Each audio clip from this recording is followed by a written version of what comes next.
this going? You've had especially the last 6 quarters, you've played pretty solidly. You've done pretty well. You look really confident. How do you keep this going game after game? I think it just starts each and every week. Starts today, or it started yesterday about preparation. I think you just lean on the preparation. Coach Streeter said that a lot. Lean on the work that I put in each and every week, just preparing for each opponent. I think just leaning on the confidence of that, just preparation. DJ, we've seen you make a couple off-script plays to start the season, whether it's the pitch to Will Shipley, Georgia Tech, or that scramble drill to Antonio Williams. What does it mean for you to be able to just say, hey, when the play breaks down, I have that in my back pocket, be able to extend plays outside of that? I think that's just feeling more. Just sometimes the play breaks down. Sometimes you gotta make a play. I think kind of just treat it like backyard football. Just get out there and make a play, and just trying to make the best play possible. I'm not really out there trying to look for that, but stuff breaks down, and then you kind of just feel in the game. I think it just comes along with just feeling the game as it goes on. DJ, what have you seen? Have you seen much out of Louisiana Tech's defense, and what's the challenge for you guys this week? I think the biggest challenge is always us, playing against us, make sure, clean up some mistakes from the second half, shooting ourselves in the foot, continue to keep the ball rolling, continue to make plays down the field. But Louisiana Tech's a really good team, do a lot of good stuff, a lot of one high this week, so it'll be a different challenge for us this week. But it'll be a good game plan, so we'll be ready to go. What's the attitude when you see some other teams in the top 10 get upset like this past week? Does that kind of raise the awareness for you guys, or at least heighten the focus simply because, hey, we don't want it to happen to us? I think, yeah, definitely. But I think each and every week, it doesn't matter who you play, there's always a chance to get upset. I mean, it's college football. Like you said, you see stuff like that happen all the time. I think it just makes sure that each and every player, we all know that this week, if we don't come out and prepare the right way, that we can come out and take an L against whoever we play. So I think like you said, yeah, it definitely brings awareness to us. I think you got to come out each and every week and treat it exactly the same and get better each and every week. DJ, in comparison to this time last year, how much better do you think you are right now? I think compared to last year, I think I'm a lot farther ahead. I think mentally, physically, I feel like I'm a lot farther ahead. Yes, sir, I agree. I think so. Yes, can you take us through that Bo Collins touchdown? It looked like he starts inside and he kind of breaks really drastically to the corner. I mean, is that an option route where it develops over time, or did you know that he was going to turn out? I guess it's kind of like a scramble. He had a slant on, and then he kind of just felt that I wasn't throwing a slant, and he put his foot in the ground and turned to the back of the end zone, kind of just like a scramble drill. I put it in a spot where he was able to catch it, and he made an unbelievable catch. So it was kind of just like have a feeling from the game from Bo, seeing it, and then knowing he's not getting the ball and just trying to make a play. Would you do that back in high school? Maybe you have a feel, like you know where Bo is going to be, or how do you make that connection? I mean, over time, yeah. I think just like quarterbacks with receivers, I think I have that with every receiver. I mean, kind of know depending on the play, that the slant's supposed to happen fast, and you end up getting the ball quick. You see the quarterback kind of taking a step back, so I'm just trying to make a play. I think kind of just what happened right there. It's just he has a good feel for the game. He made a play, and he made an unbelievable catch. There was a throw that you made Saturday that kind of showed me the difference between DJ of last year and this year. You guys were driving, you were in the red zone, or close to it, and you looked left. I don't know if that was your primary or if you were looking a safety off, but you looked left, came back to the middle, and then had somebody coming across on a crossing route, Yeah. what might have been a second or third option. Has that all changed for you since last year? Is it just more confidence, and do you kind of remember that play? Yeah, I think it was probably when I hit Antonio on the post route right there. Yeah, I think they went cover 2, had an option route to the field. I could have probably hit it. I thought at that time and point, I didn't think I was on time for it, so I reset back to the post. It's kind of like an option route, depending on what the coverage is, go seam, post, corner. Tony ran a great route and kind of had my feet set, knew where he was going to be at right there, and I just put a good ball. But I think going back on it, I think I'm a little bit more comfortable than I was last year, read-wise, and just the feeling of the game. Felt calm out there. Felt like the game slowed down. It's starting to slow down a little bit. One of your former teammates told me, said, I think DJ's getting his swag back. If he does, watch out. Sure. What does that tell you?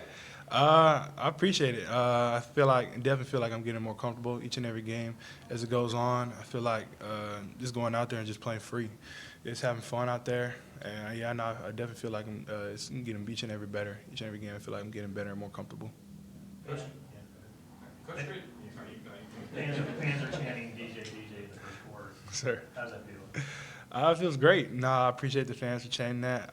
And someone asked me that after the game. I didn't really hear any of that. Kind of just white noise during the game, but I appreciate it. It means a lot. I appreciate Coach that. Trader said that there's been a lot of times whenever you're going to the sideline after making some variety of mistake, that he'll be trying to come up to you, but you're the first person that's coming in and saying, hey, I could have done this. Mhm. So take me through this kind of, I guess, breaking down with your coach when you run to the sideline of like, hey, I'm taking ownership and stuff. I think going to the sideline, obviously from each drive, I remember certain stuff I wish I could have done better, stuff I did right. And I kind of just go back to the sideline. I kind of know exactly what I did wrong, like on one play.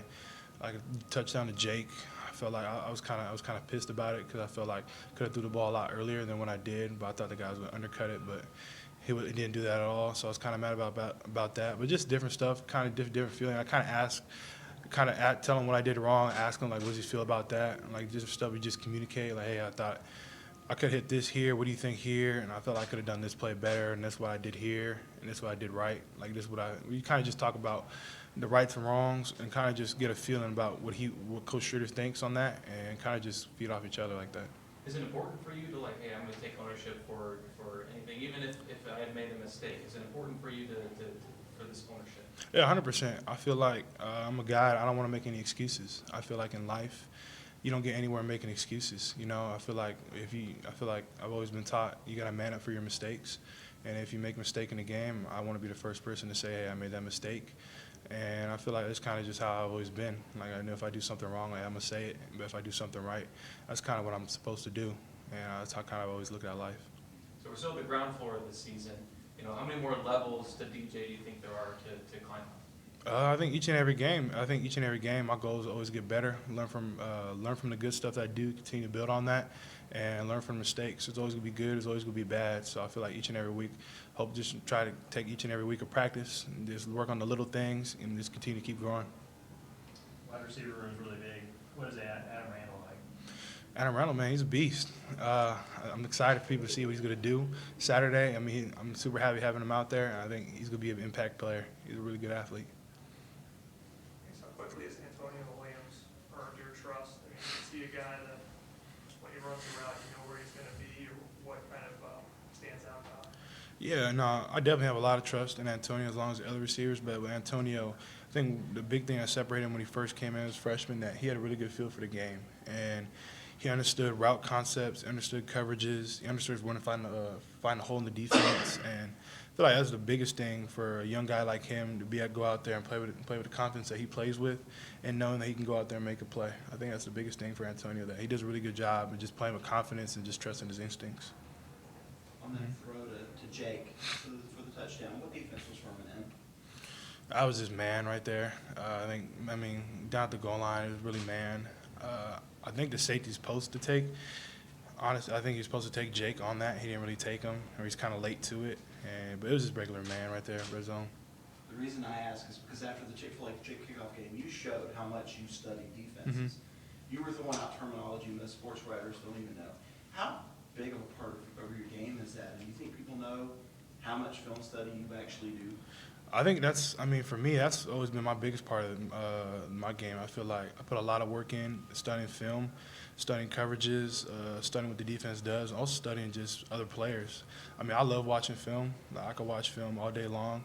I know if I didn't have classes, I would probably be in the film room all day long, just watching film, just having the clicker and just going on XOs, watching different games. I watch different games on XOs, different college teams, different quarterbacks, different NFL teams.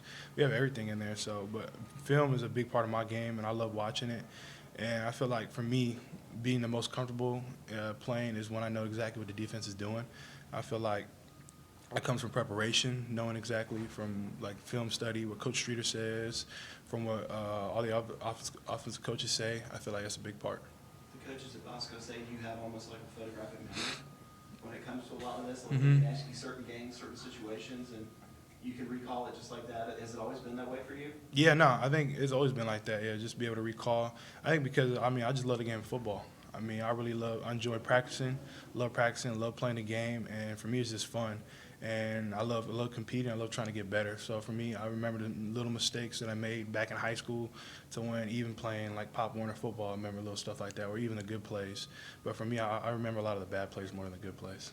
Yeah. Do you think that's why maybe that running stool not getting out fast enough kind of bothers you? I mean, are you trying to be perfect? I think it's too much out there sometimes, not trying to get out there. I mean, my goal every time I step on the field is perfection. I mean, I'm always working to perfection. I obviously know that's never going to happen, but each and every time I step on the field, I'm trying to be perfect, and I hold myself to that high standard of I want to be able to be great. I feel like to be able to be the greatest player I can be is to train for perfection, and I just kind of just treat it like that a little bit. DJ, how do you break down the film you watch? Do you take notes, or is it that that memory that you have that kind of sears it in there? Both. Definitely you have to take down notes. I feel like you can't just have everything up in your head. When you write something down on paper, it helps you remember more, and you can go back and look at the notes and stuff like that. But for the most part, I just take notes, little stuff, jot down notes from practice, whatever I did wrong, whatever I did right, and also just kind of just photographic memory. You kind of remember different stuff, different pictures from your head. And is it all done here at the facility? Do you spend a lot of time at home? I like watching. Yeah, we have iPads. I'm not a big iPad guy. I like watching it all upstairs in the quarterback room. For me, it's a bigger screen. On an iPad, I can't really see like all the underlay, all the different coverage stuff on the iPad. So I'm more comfortable watching it in the film room. Because of your memory and, are you able to step to the line and go, okay, they're in cover 2, and 2 weeks ago, they did this with this down and distance. Are you able to think about that at the line of scrimmage? And Yeah. do you have any latitude in saying, hey, let's change to something here? Yeah, definitely. I mean, depending on whatever the down and distance, we go over down and distance. Like I know top 3 coverages in 3rd and 7, depending on what are we thinking, like 3rd and 6, like what the percentage of blitz is. We have like a whole coverage sheet, all the coaches do, and each and every player, we all get that, like different formations. We know, like, hey, this is their top 5 coverages. You don't have to know every single thing, but for the most part, you got to know like top 5, top 3, and what like their favorite blitzes. But I feel like that's the biggest part that we be able to know. Are you able to change plays or check out of something if you see it? Yeah, I do, but for the most part, I mean, for all the plays, Coach Streeter, I mean, he's done an amazing job. I feel like Coach Streeter's done an amazing job these first 2 games. I mean, for me, there's no need to check the play. I mean, Coach Streeter does an amazing job putting us in great plays and 1st, 2nd, and 3rd down. And for me, I don't really need to check the play because all the stuff there is there. Anything for DJ from Zoom? Yeah, DJ, second straight week that you found Bo on the scramble drill for a touchdown. You feel like you guys are really on the same wavelength, and has his awareness of just how to get open and his awareness of defense really taken another step from freshman to sophomore year? Yeah, no, I think definitely me and Bo, I think we're definitely on the same page with timing and different stuff kind of with the scramble drill. He has a really good feel for the game, just be able to get himself open. And I feel like he's definitely taking a jump from freshman to sophomore year. I can definitely see it out there. He's playing even more confident, running faster, in and out of breaks on the different routes, getting it out quicker. And I feel like he's upgraded his level from last year to this year. He's done a really good job. Yes, sir. And you're wearing that Ella Strong t-shirt. Can you just talk a little bit about what her visit meant to you personally and how she's kind of united the team to show support for her? I love Ella. I love the Brzee family. I love my brother Brian. It's like my best friend right there. So, I mean, they mean a lot to me. And to be able to see kind of stuff that's going on with the family and to see how strong Brian's been, I just want to be able to be there for him, for his family, for Big Richie, for Megan, Kendall, Bailey, Brian, Big Mike, Callie, and the whole family. I just want to be able to be there, help support Ella in any way I can. And I just really love that family, man. It's emotional talking about them and the stuff that's going on right now, but I love that family. Thanks, DJ. Yep. Anybody else for DJ? DJ, what's Yeah, Sunday? Go ahead. Go ahead from Zoom. This is Matt. Sorry, this is Matt. I was just going to ask about the option routes. I know we talked about those a lot before the years. How much have y'all done those, and how do you feel like the communication and just gelling with that has been? I feel like it's been good. I mean, a lot of plays we have different stuff versus different coverages, like kind of like conversions. Like you do different stuff here versus this coverage. You can go break in versus this coverage. I feel like we've done a really good job. Receivers and quarterbacks all been on the same page. We worked it a lot in summer. I feel like it's second nature now, so I feel like we've done a really good job with that. Have you seen how that's helped the passing game? Yeah, I think it's done a really good job with the passing game. I think it just helps us out that you always don't have to have the perfect call. I think it makes it easier because you have a route adjustment off a different coverage. So you think maybe you have cover 2 here and then roll in cover 3, and then you have a route adjustment for that, and it makes it a perfect play. What's Sunday like for you? I mean, obviously after church. Mm-hmm. But and what is, I mean, like yesterday, is it a NFL day for you where you actually know back in this building watching film? What was going on? Yeah, normally Sunday, church, and then after church, get treatment. Depending on, we always have treatment here, so depending on what I do, depending how, if I'm hurt or if I'm feeling good. I mean, usually I have massage, so I always get a massage. Sometimes, depending on it, I know I'm trying to figure out a routine with Ricky right now. I'll probably lift Sundays, do some type of mobility, stretching stuff. Then I'll come in, watch the game on XOs, take notes on it. Then I'll start preparation for like La Tech, so I'll watch a couple games, depending on how many games they played, but I'll watch a couple games from there. And then look at the blitz cut up, different stuff like that. We have like a whole weekly quarterback kind of like schedule for watching film that we came up with probably like a year ago, 2 years ago. So go through that and just kind of just watch games. And then like yesterday I was watching other teams, NFL teams, like from XOs. Like I really wanted to watch the Bills versus what was the Thursday night game? Rams. Bills-Rams. Yeah, I really wanted to watch that game, so I watched that. And like today, I'll do the same thing. Kind of just start that because I have no class Monday, Wednesday, Friday. So watch a lot of film on those days. Is it nice to have just a regular week finally? Yeah, it definitely is. I mean, last week it was tough because you got to cram in all the film in 3 days and stuff like that. But having a regular week, you get a fresh start on Sunday. You can watch a lot of film on Sunday. It kind of sets you ahead coming into the week. I guess so, like as Roop told us, he's like LeBron James at Rocky Green City's Derrick Rose. I guess, do you play basketball at all? Are they as good Me? at basketball? I mean, yeah, I got shots up this morning. I mean, with the new indoor court, I mean, I get shots up probably every day, just shooting. I mean, I love shooting, but Rook, I mean, he can hoop. Rook can definitely say he's LeBron James. I don't know if he's LeBron James, but he's definitely a bully in the paint. He can shoot the ball really well from deep. Malk, I haven't really seen Malk play, so I can't really attest to how good he is as a basketball player if he's D Rose. But I mean, I play a little bit. I just like to shoot though. A big shooter. 3-point. Yeah. Mm-hmm. Anybody else for DJ? All right, thanks, DJ. I appreciate you guys. That wraps up availability for today. Thank y'all.